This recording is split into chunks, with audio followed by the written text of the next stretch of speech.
आप सबको जय मसीह की। परमेश्वर का हम धन्यवाद करते हैं, एक और नया दिन हमारे जीवन में दिया। उस परमेश्वर को हम धन्यवाद करेंगे। आज हम आत्मा के फलों के विषय में पढ़ेंगे। मैं आपके सामने पढ़ना चाहती हूँ गलातियों की पुस्तक, उसका 5 अध्याय और उसका 22 और 23 वचन, जिसमें लिखा है, पर आत्मा का फल प्रेम, आनंद, शांति, धीरज, कृपा, भलाई, विश्वास, नम्रता और संयम है। ऐसे ऐसे कामों के विरोध में कोई भी व्यवस्था नहीं। ऐसे ऐसे कामों के विरोध में कोई भी व्यवस्था नहीं। परमेश्वर का वचन हमें ये सिखाता है कि हमारे अंदर उस आत्मा के फलों को परमेश्वर देता है। जिस दिन हमने प्रभु यीशु मसीह पर विश्वास किया, उस दिन परमेश्वर ने हमारे ऊपर अपने पवित्र आत्मा को उंडेल दिया। पवित्र आत्मा हमें दे दिया और हर एक फल को भी हर एक जन के जीवन में दिया। लेकिन ये ज़रूरी है कि हम उन फलों को अपने जीवन के द्वारा हम दिखाएं। वो फल हमारे जीवन में चलते फिरते, उठते बैठते, हमारे व्यक्तिगत जीवन में, हर रोज़ के जीवन में और दूसरे लोगों को नज़र आने चाहिए। जिस तरीके से वचन में ये लिखा है, सबसे पहला आत्मा का फल है प्रेम।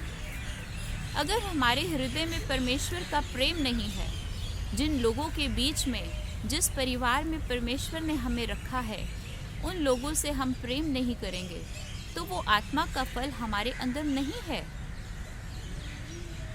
सबसे पहले ज़रूरी है कि हम अपने अंदर जो परमेश्वर ने हमें आत्मा के 9 फल दिए हैं, उसके द्वारा हम अपने जीवन को जीने की आदत डालें। हम अपने जीवन को जीने की उसमें आदत डालें, ताकि लोगों को हमारे अंदर उन आत्मा के फलों को परमेश्वर दिखाए। यीशु मसीह साक्षात रूप में या परमेश्वर साक्षात रूप में किसी के सामने नहीं आएंगे। परमेश्वर हमारे अंदर रहते हैं, परमेश्वर हमारे हृदयों में रहते हैं, है ना। तो एक बात बताइए, जिस जगह परमेश्वर रहता है वो अति पवित्र स्थान है। वो अति पवित्र स्थान है। और उस स्थान में जो हमारा शरीर है, हमारा हृदय है, उसको हम कैसे साफ रखते हैं? कैसे साफ रखेंगे उसको? उसमें हम परमेश्वर का प्रेम को भरेंगे। परमेश्वर हमें आनंद देता है। परमेश्वर हमें आनंद देता है। परमेश्वर हमें अपनी शांति देता है। अपनी शांति वो ज़रूर देता है, लेकिन कई बार हमारे जीवन में ऐसी परिस्थितियाँ आ जाती हैं जिससे हम क्या करते हैं? रिएक्ट करते हैं। हम संसार में रहते हैं, मुसीबतें आना स्वाभाविक सी बात है, लेकिन इम्पॉर्टेंट बात ये है कि हम उसको कैसे रिएक्ट करेंगे। हमारा रिएक्शन क्या होगा? हमारा रिएक्शन क्या होगा? बीते 2 दिनों से लगातार बरसात हो रही है, बहुत तेज़ बारिश हो रही है। हम बारिश को नहीं रोक सकते, हम बारिश को रोक नहीं सकते, लेकिन हम अपने आप को बचाने के लिए रेनकोट पहन सकते हैं। हम अपने आप को बचाने के लिए अम्ब्रेला ले सकते हैं। उसी तरह से आंधी तूफानों का आना स्वाभाविक है। आंधी आएगी, तूफान आएंगे, समुद्र में लहरें उठेंगी, लेकिन उस समय हमारा परमेश्वर हमारे साथ है। वो आंधी को नहीं रोकेगा, वो तूफान को नहीं रोकेगा, वो लहरों को नहीं रोकेगा, लेकिन उसमें वो हमें अकेला नहीं छोड़ेगा। उसमें वो हमें अकेला नहीं छोड़ेगा।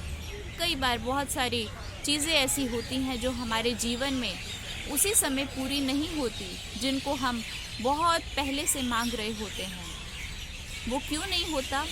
क्योंकि अभी वो बीज है, अभी उसको फसल में आने के लिए समय लगेगा। जिस तरीके से किसान अपनी फसल के लिए इंतज़ार करता है, किसान जब बीज बोता है तो उसी समय अगर वो घड़ी घड़ी उस खेत पर जाए और वो जाकर देखे कि मेरी फसल कितनी बढ़ गई, मेरी फसल कितनी बहुतायत से हुई, तो क्या वो फसल आ जाएगी? नहीं आएगी। उसका एक निर्धारित समय है, उसका एक निर्धारित समय है। किसान उस समय तक प्रतीक्षा करता है, किसान उस समय तक धीरज धरता है। तो इसी तरीके से परमेश्वर भी हमें इस वजह से, इस बात से हमें भी उत्साहित करते हैं कि हमें भी परमेश्वर के उस निश्चित समय को देखने के लिए हमें धीरज धरना है, संयम धरना है और ये विश्वास करना है, और ये ज़रूर विश्वास करना है कि अगर परमेश्वर ने हमारे जीवन में किसी भी काम को शुरू किया है तो परमेश्वर अपने उस काम को अपने निर्धारित समय में पूरा ज़रूर करेगा, ज़रूर पूरा करेगा। इन वचनों के द्वारा परमेश्वर हमें आशीष दे।